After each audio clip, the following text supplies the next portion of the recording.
Pero hoy tenemos un programa con un invitado muy especial. Es un compañero más, porque así lo consideramos al querido Osvaldo Jara, periodista, escritor, autor de 4 libros. Siempre señalo 2 de esos libros, porque a mí me han llegado muy profundamente, que son los 2 volúmenes de Peronismo y Deporte, ¿no? Tanto aquel que da cuenta de lo que ha sido la obra gubernamental 1946-1955, como el segundo, que tiene que ver con los deportistas y que tiene que ver con las etapas más oscuras de nuestro país. Pero hoy vamos a hablar de otros temas. Vamos a hablar de políticas deportivas, vamos a hablar de clubes de barrio, vamos a hablar de cultura y deporte, entre otros tantos temas. Osvaldo, querido, bienvenido a Abrí la Cancha, bienvenido a tu programa. ¿Cómo estás? Hola, ¿qué tal, Carlitos, compañeros y a toda la audiencia? Un abrazo para todos, una alegría estar acá. En tu programa, ni más ni menos. Sí, totalmente. Y tu presencia aquí tiene algo que siempre está ahí, ¿no? Que subyace, que es la vida, el músculo, el pulmón y los problemas de los clubes de barrio. Todo junto. Sí. Porque van de la mano. Y este es un año muy intenso, porque es un año electoral. Sí. A nivel presidencial, donde escuchamos los spots electorales, escuchamos todo un debate que pareciera ser que tiene al deporte de lado.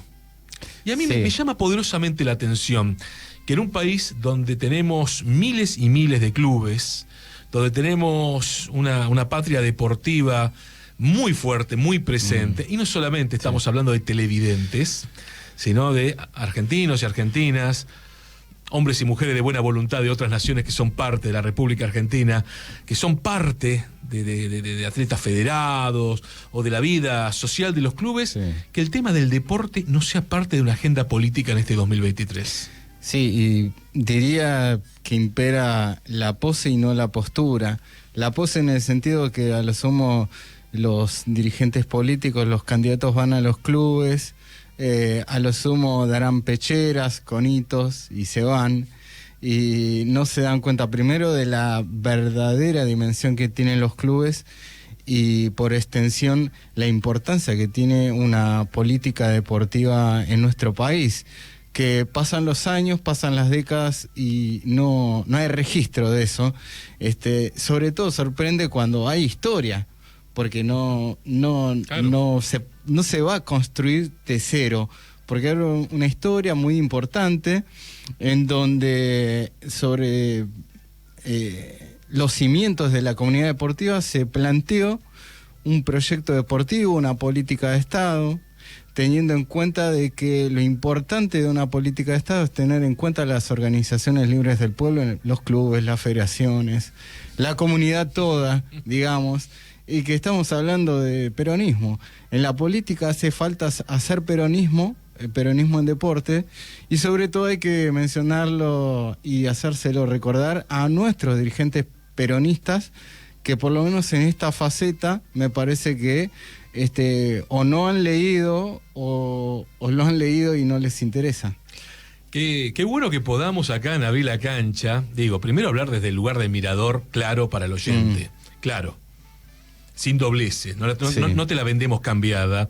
Y qué interesante también que los palos vayan al gallinero propio. Seguro. Porque si no es una cuestión que no tiene mucha razón de ser discutir políticas deportivas. Sí, el asunto va a ser el seguir a pie juntillas, ¿no? La idea que baja tal vez de una superestructura. No, acá hacemos otra cosa. Otra cosa y está bien. Yo escuchaba recién en el informativo de la agencia Telam a una intendenta que le preguntaban por tema de seguridad y la respuesta era: pero si inauguramos un polideportivo. Bueno, eso, inaugurar un polideportivo no es solucionar ni un problema del deporte. Un polideportivo que queda muy cerca de mi casa y que fue inaugurado la semana pasada, y en conversaciones con respecto a lo que significa ese polideportivo, yo hacía el planteo ante la sorpresa de alguna compañera intercambiando estas ideas, que yo le decía que un polideportivo en sí no es malo si se tiene en cuenta algunas cuestiones. Por ejemplo, darle una participación al barrio, a la comunidad, y no dejar al arbitrio de una intendencia, de una gestión, más allá de qué gestión sea, la política de ese lugar, porque también puede pasar que, al igual que pasa, por ejemplo, en Rosario. Yo creo que el ejemplo claro es Rosario. Bueno, sí. Es cruel, es terrible, pero, a ver, se inauguraron polideportivos, cantidades, playones, cantidades. ¿Qué pasa en esos polideportivos? ¿Qué pasa en esos playones? Claro, justamente tiene que ver con la apropiación. Claro. ¿Cómo te lo apropiás? Si un polideportivo no tiene unos cimientos fuertes en el sentido de que el barrio lo siente propio y va a practicar deportes, pero también participa de la política que tiene que llevar adelante un barrio con respecto al deporte, porque no es solamente las instalaciones, sino qué es lo que se hace con esas instalaciones, qué deportes se practican, qué se le da prioridad, a qué no. En sí los polideportivos no son malos si no se tiene en cuenta... Si no hay política dentro. Exactamente. Si no hay política dentro. Exactamente. A ver, para que se entienda, cuando hablamos de política, porque se ha bastardeado mucho la palabra, sí. Digo, darle contenido, darle política, es esta cuestión de... está bien, ahí está el polideportivo ahora, es esto que señalás. Si simplemente es una cuestión de... un video de redes sociales, de cortar una cintita, de mostrar unas pecheras, unos conitos y 3 pelotas, no le estamos dando ni contenido ni política. O incluso si hay alguien que decide que la natación se hace de 9 a 10 de la mañana para un determinado sector y a los 6 meses cambiamos porque tienen que practicar todos los vecinos sin tener en cuenta por qué se lo hace, qué intereses tiene ese barrio, darle esa voz necesaria. Es lo mismo que los consejos municipales. ¿Cuántos consejos municipales hay ya en la provincia de Buenos Aires? Me sobran los dedos de las manos para contar los consejos municipales. Que está en la ley del deporte, una ley del deporte peronista, y sin embargo muchos municipios peronistas se olvidan o se hacen o directamente no lo saben, lo que sería preocupante en cualquiera de las situaciones. Yo creo que con el tema del deporte y el tema leyes lo hemos hablado hasta el hartazgo. Creo que hay un desconocimiento profundo, que se entiende al deporte como un tema completamente secundario, desde la participación, desde la importancia del encuentro, sí. De lo que significan los clubes, a todo nivel, digo, los clubes, desde los clubes AFA, por decirlo de alguna forma, que son clubes hoy inmensos, hasta el club de barrio, tal vez más postergado. Sí. Se le ha quitado a trazo grueso, tampoco quiero ser injusto y señalar que existe en la totalidad de la vida política argentina un olvido en relación con lo que significan los clubes. No, hay sectores que comprenden la dimensión de los clubes y, reitero, del deporte también. Pero me da esa triste idea, y esta idea está concebida de haber hablado con personajes de la vida política argentina, que se comprende el deporte ya desde la idea que tienen los gerentes de las cadenas televisivas, del entretenimiento y el espectáculo.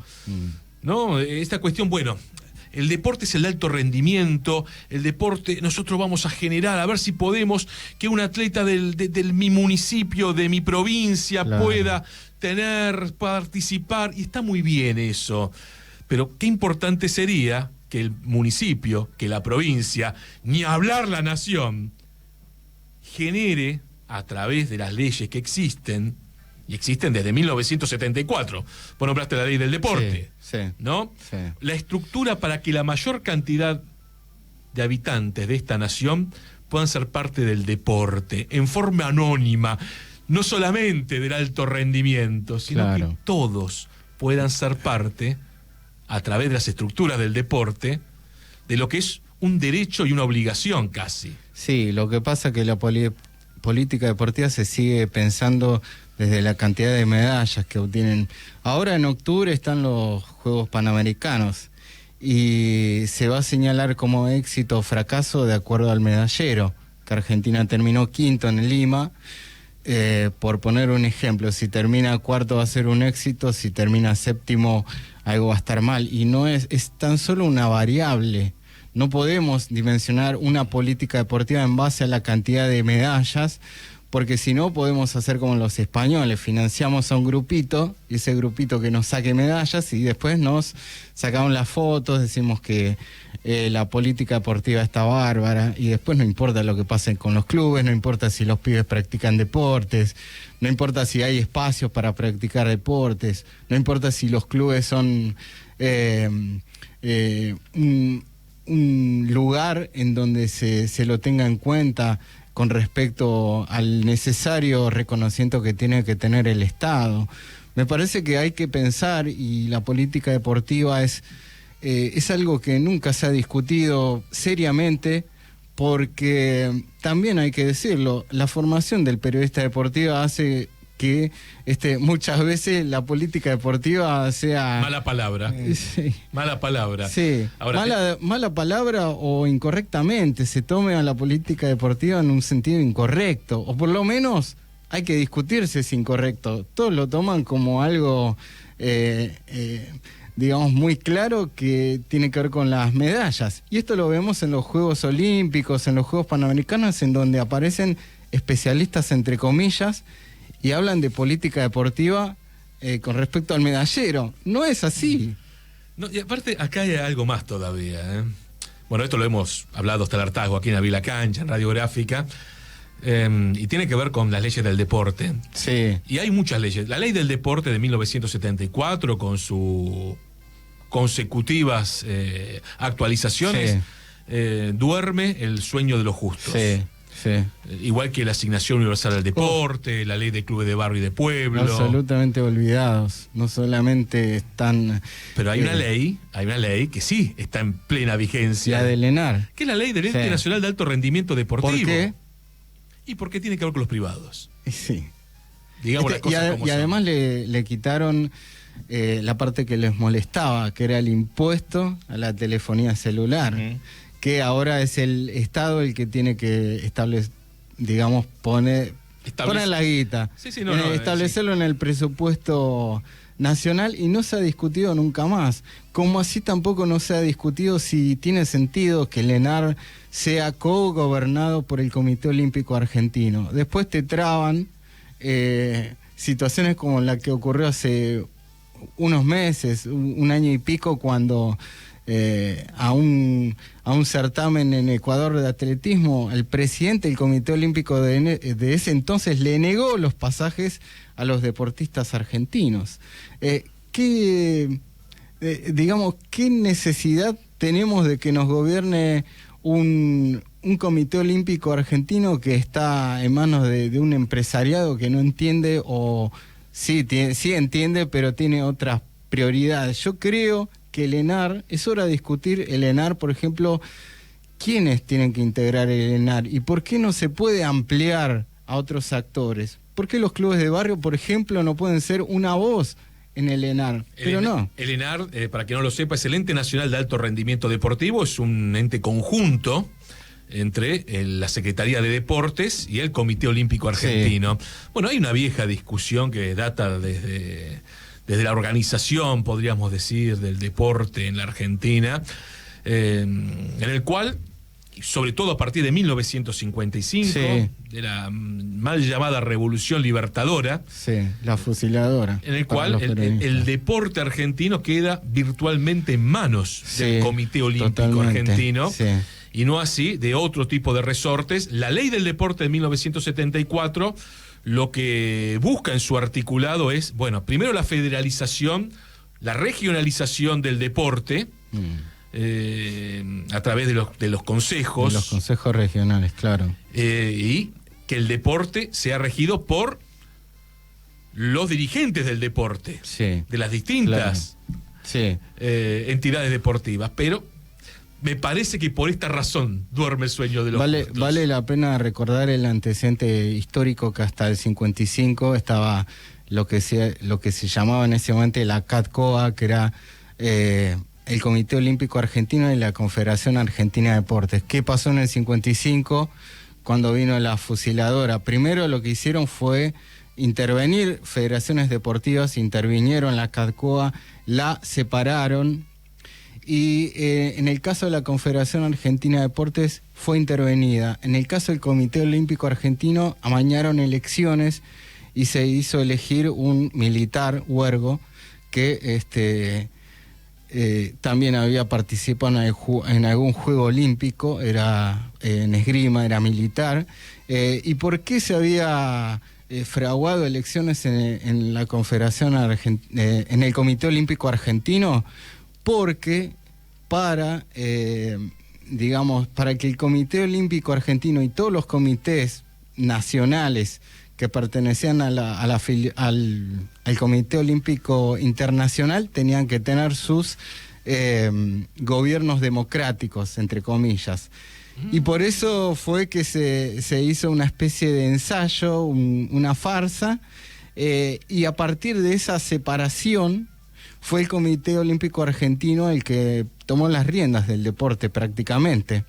Y eso redundó en esa pertenencia a la multinacional del deporte que se fue perfeccionando con el tiempo, ya antes de los 80, pero sobre todo a partir de los 80, cuando prácticamente se convierte en una multinacional hecha y derecha, con sus premisas comerciales, con la televisión, con todo lo que implica la publicidad, con esto que era el Plan Adidas, que ya se había implementado en el Mundial 78, pero que era un ensayo no solamente para la FIFA, no solamente para el Comité Olímpico Internacional, sino para todas las federaciones del deporte a nivel internacional. Y eso, por supuesto que desde ese momento el lobby de estas multinacionales del deporte con respecto a los países es feroz. Y esto hace, por ejemplo, que la ley del deporte no sea cumplida. También tiene que ver con estos lobbies que están muy interesados en que no haya una organización democrática, una organización federal y un gobierno de las mayorías en el caso del deporte. ¿Por qué discutimos políticas deportivas aquí en Avila Cancha, en Radiográfica? Por esto. Justamente por esto. Ya nos vamos a la tanda, pero te dejo una picando. Por lo menos... Sí. No la dejemos picando. Vamos a rematar y vamos a meterla antes de la tanda. Qué difícil va a ser desentramar dentro de la ciudadanía. Ya no hablo de una militancia, sino de la ciudadanía en general. A mí no sé si me duele, pero me molesta que haya sectores de militancia que, reitero, no comprendan, ¿no?, la importancia vital que tiene el deporte de base. Sí. En la sociedad argentina. Qué difícil va a ser desentramar la idea de que el deporte no es entretenimiento y espectáculo, sino que estamos hablando de otra cosa. Sí. Y que la Secretaría de Deportes, que hoy está dentro del Ministerio de Turismo y Deporte, vos hablaste del ejemplo español. Sí.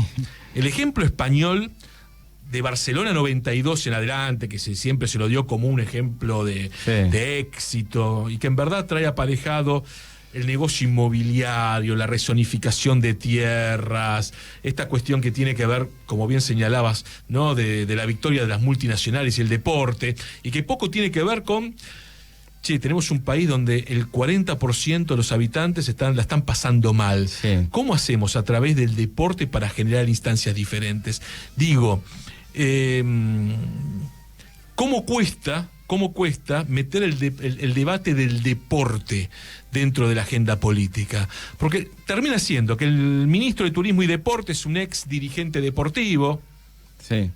Yo no quiero ya discutir a esta altura los acontecimientos, ciertos nombres propios, pero cuando uno hace un raconto se encuentra que los secretarios de deporte terminan siendo ex deportistas.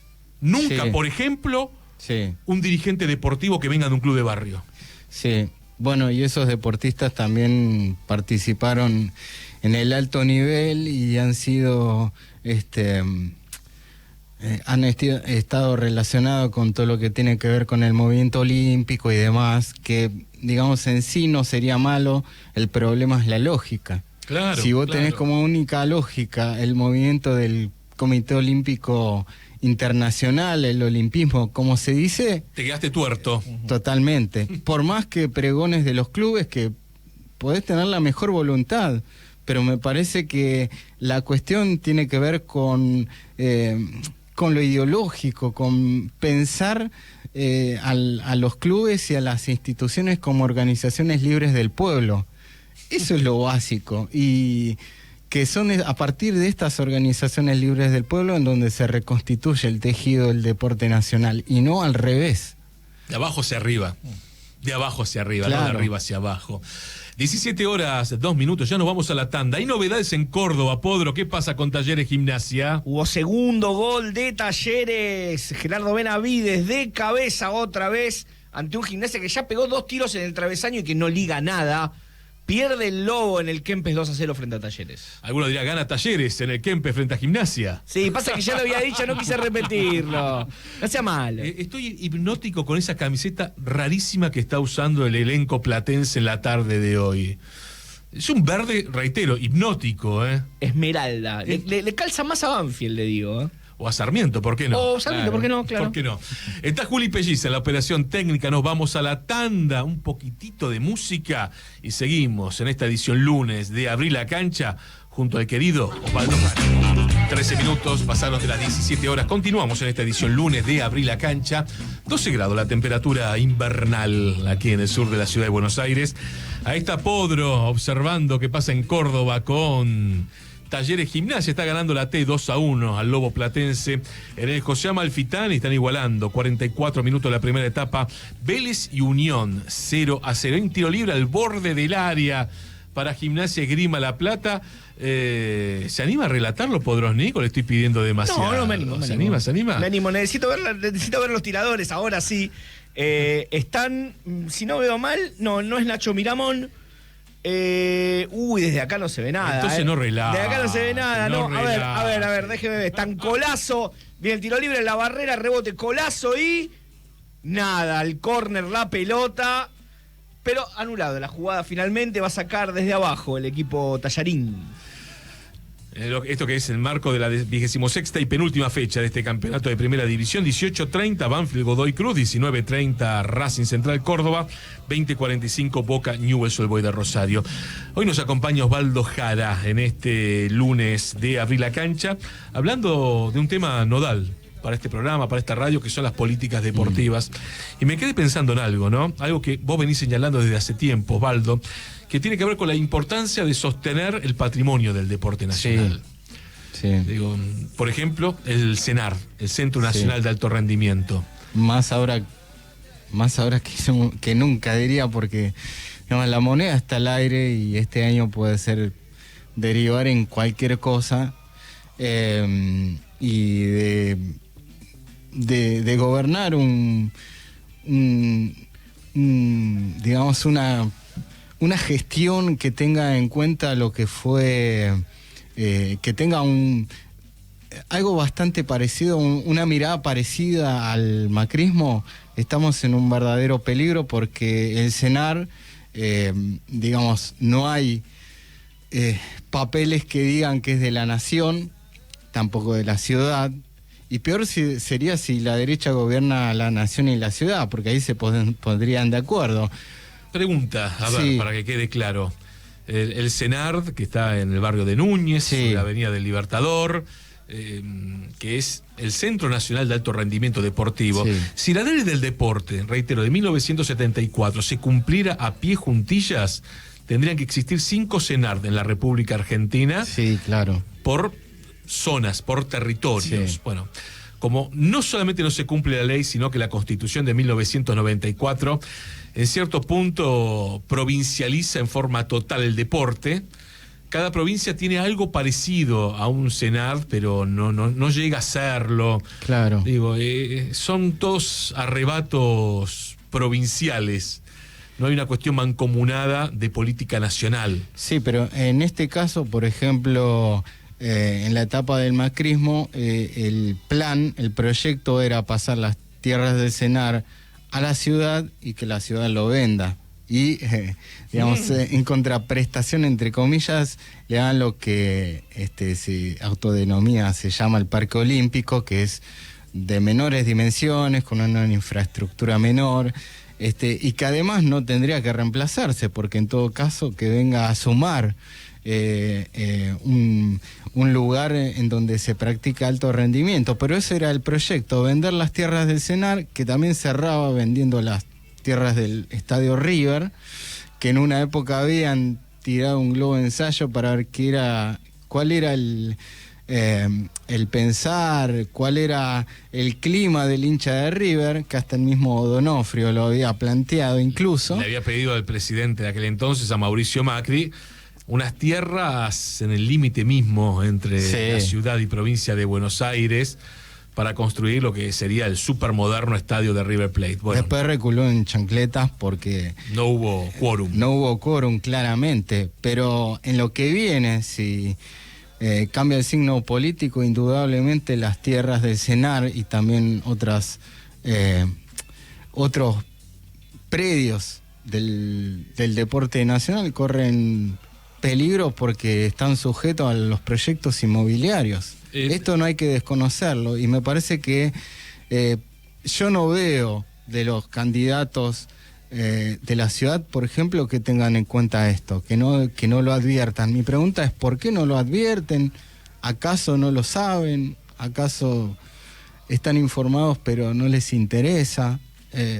Me parece que tampoco en la ciudad la política deportiva está en la agenda. Y eso también es verdaderamente preocupante. No es a nivel nacional solamente la cuestión, sino que el problema es mucho más importante. Y con respecto a lo que decías de la ley del deporte, que efectivamente se plantea crear más predios para el deporte nacional, para que se practique deportes, me parece que corre la misma suerte que la misma ley, y que en todo caso cualquier tipo de proyecto que se haga en ese sentido no se va a tener en cuenta digamos, las necesidades del lugar, porque vuelvo a lo mismo: si hubiera consejos regionales, si estuviera el Consejo Nacional del Deporte, se establecería una política nacional teniendo en cuenta todas las valoraciones de los distintos lugares. No es lo mismo que un secretario de Deportes de la Nación fije, pongamos un CENAR en la Patagonia, pongamos un CENAR en tal lado, incluso con acuerdo de las mismas provincias, porque en definitiva los que saben de las necesidades son los verdaderos protagonistas. Vamos a darle el verdadero protagonismo a través de los consejos. Esto no se está realizando. No, delegar poder es complejo. Cuesta. Y hay una cuestión de cajas también.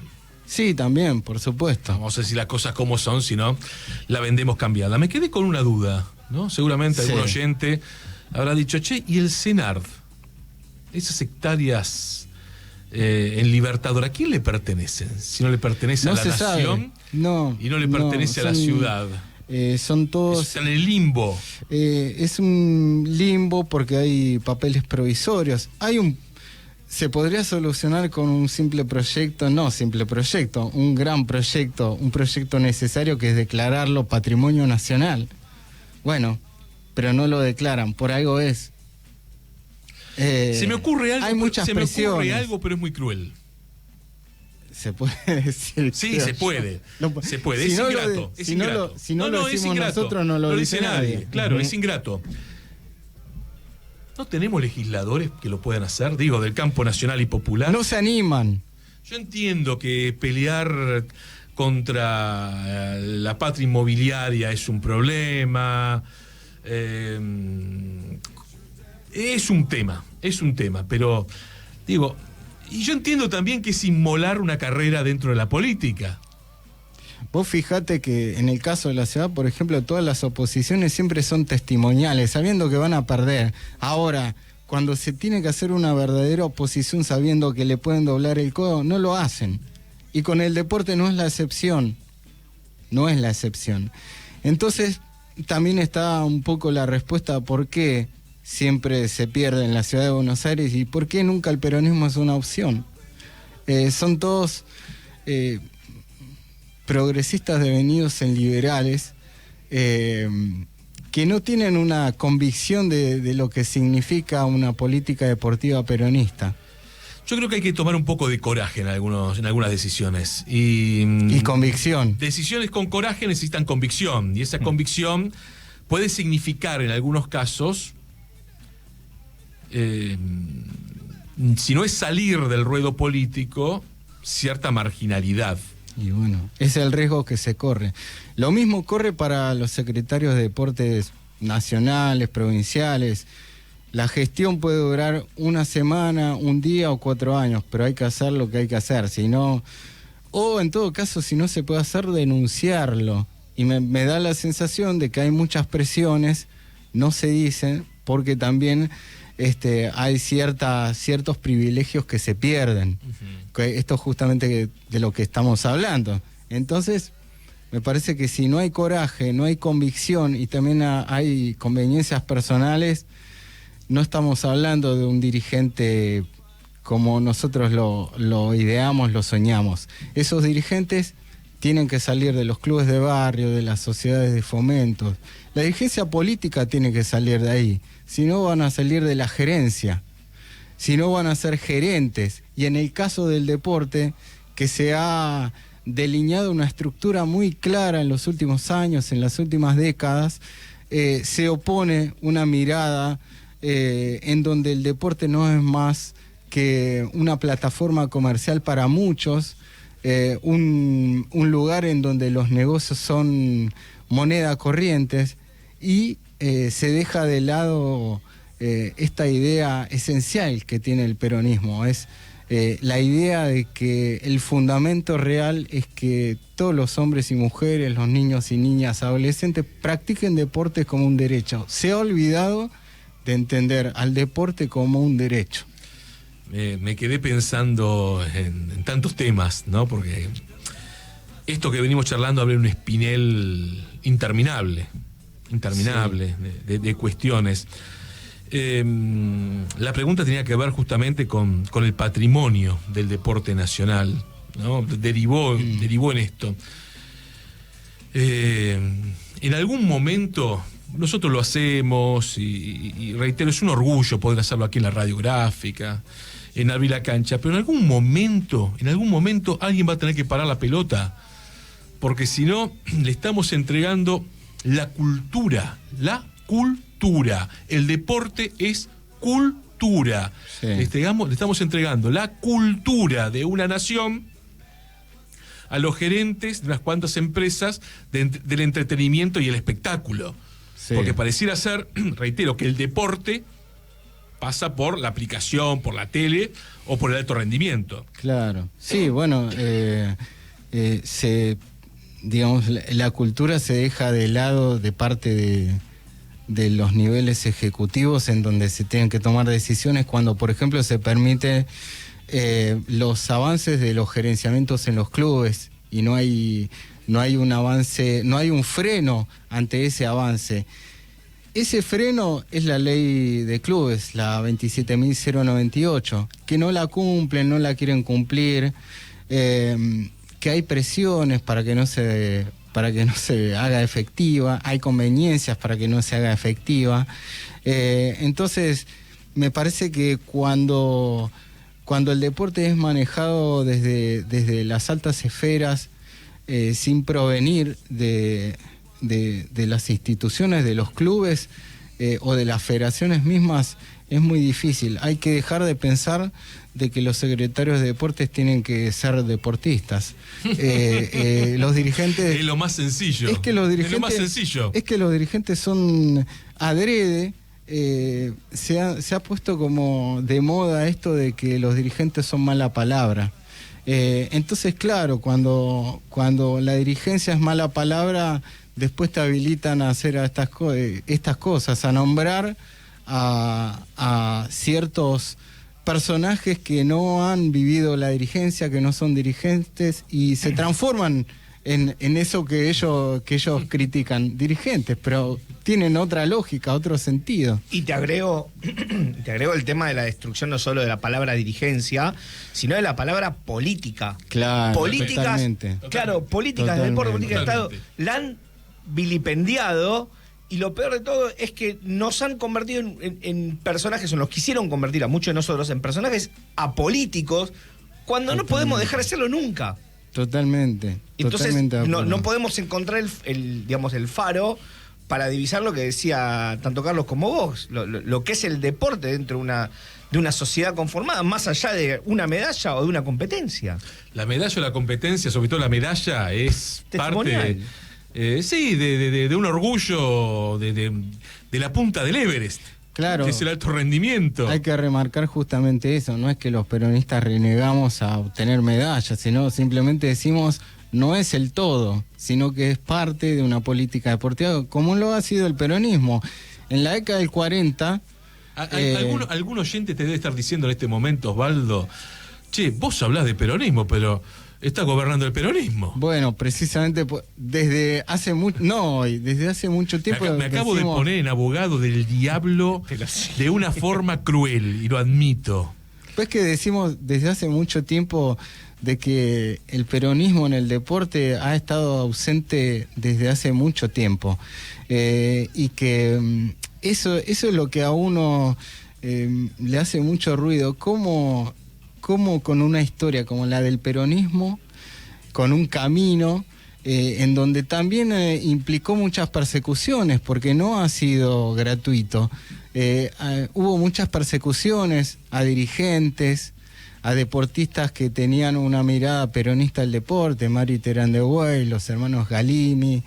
Yo lamento el oyente que diga que soy un nostálgico y que recuerdo esos años, pero en realidad, si no recordamos, por ejemplo, la idea de la figura de Elfo Cabrera, que era un deportista, era un militante y entendía como nadie la importancia del deporte y la cultura en nuestro país, me parece que no vamos a avanzar en un sentido tal cual nosotros lo pensamos, sino vamos a seguir adhiriendo a una lógica que es la lógica que te traen las organizaciones internacionales en combinación con los medios de comunicación, que son muy importantes, son fundamentales para poder llevar esta lógica, hacer lógica la lógica de ellos. Hoy en día la lógica que impera es la que están en los medios de comunicación. Son no quiero poner nombres, pero son los periodistas que, por ejemplo, están los sábados haciendo programas de alta competencia y que no te hablan de peronismo, te hablan de otra cosa, te hablan del olimpismo, que está bien, pero no es el todo.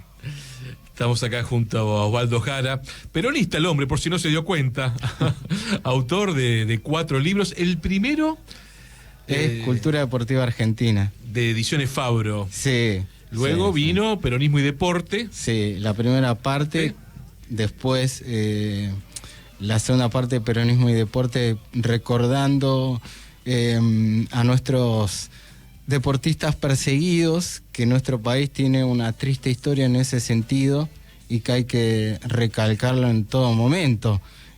No en vano fueron perseguidos, que es justamente por esto mismo.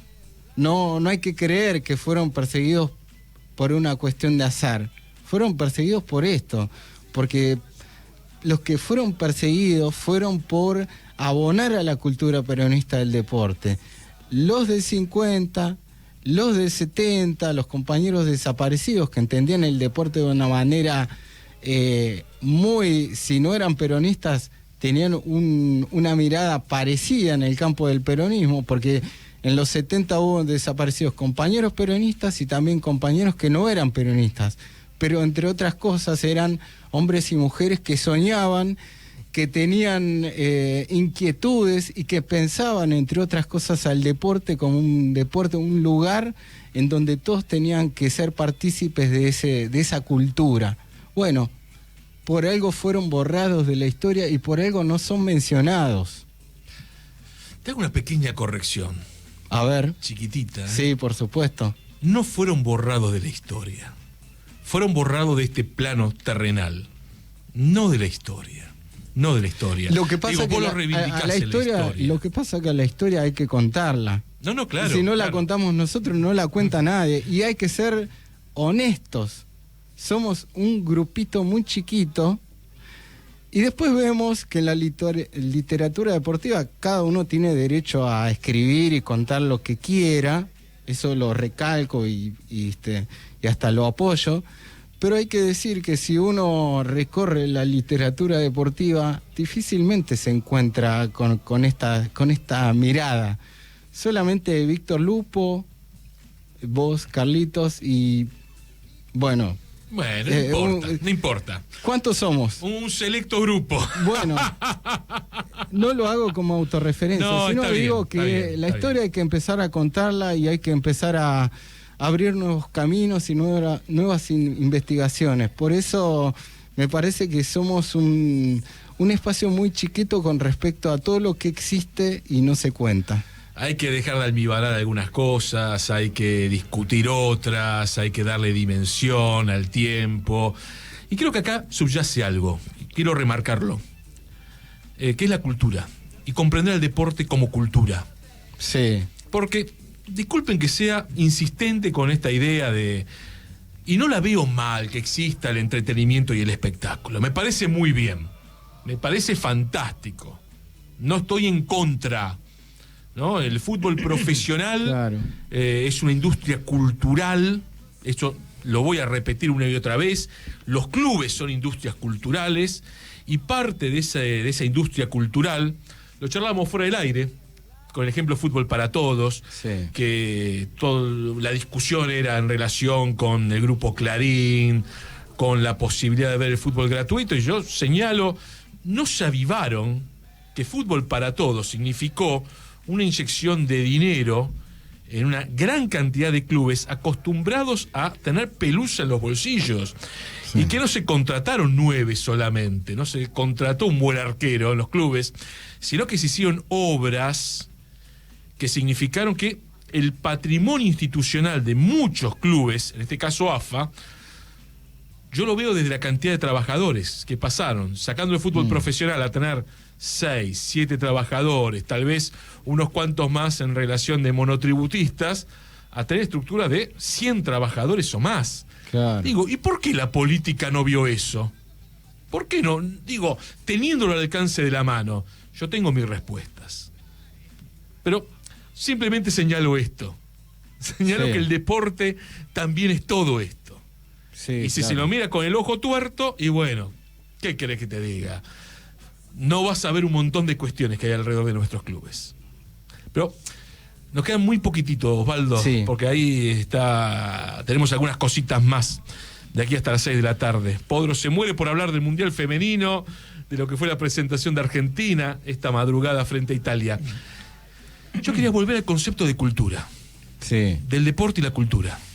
Digo, querido Víctor Lupo, titular del Movimiento Social del Deporte, ha escrito un libro fantástico en relación con el deporte y la cultura del encuentro. Sí. Un libro que el propio Papa Francisco lo reivindica y lo pone en el centro de la escena. ¿No tenemos que discutir también a los clubes como enormes centros de cultura? Bueno, por algo siempre hacemos la oposición entre la cultura peronista del deporte y la cultura podio. La cultura peronista del deporte implica todo eso que vos dijiste.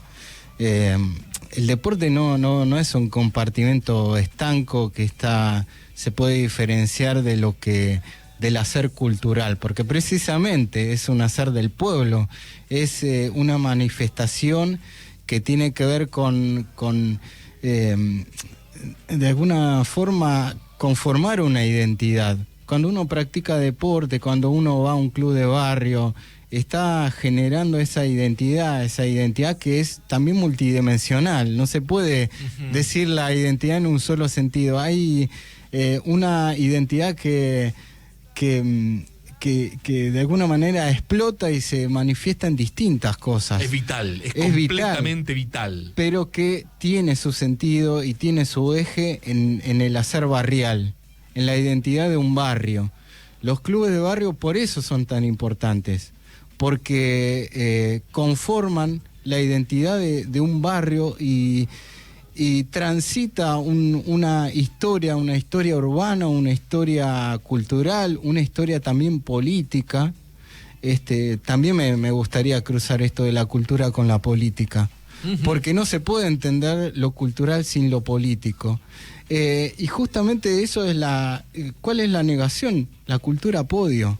La cultura podio que de alguna forma, como si tomaran un cincel, quisieran romper un poquito acá, un poquito allá, sacar a lo que es al deporte como si fuera un lugar separado y ponerlo allá, aislado de todo.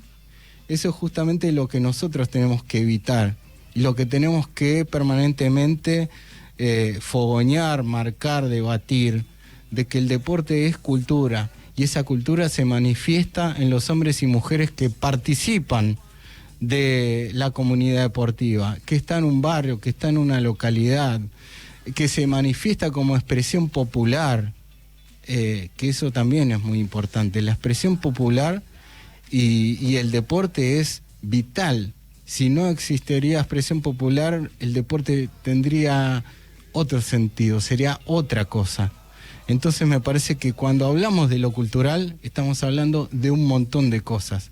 Lo que tenemos que hacer es defender eso, esa cultura que se da en los barrios, esa cultura que se da en un club de barrio practicando deportes, pero también generando la política de decir, formemos una comisión de fútbol, una subcomisión de natación, militemos por esto, por crear una federación local. Así ha crecido la comunidad deportiva. Eran manifestaciones deportivas que estaban en un club, después se hicieron federaciones, y esa federación que eran a nivel local se hicieron regionales y después nacional, y después el deporte fue creciendo. Eso es la comunidad deportiva. Si no entendemos que esto es cultural, nos estamos perdiendo de un montón de cosas. Con la firma de Osvaldo Jara, periodista, escritor, miembro del Movimiento Social del Deporte. Osvaldo, querido, un placer, un lujo tenerte en esta tarde de Radiográfica de Abrí la Cancha. Gracias. Igualmente, muchas gracias.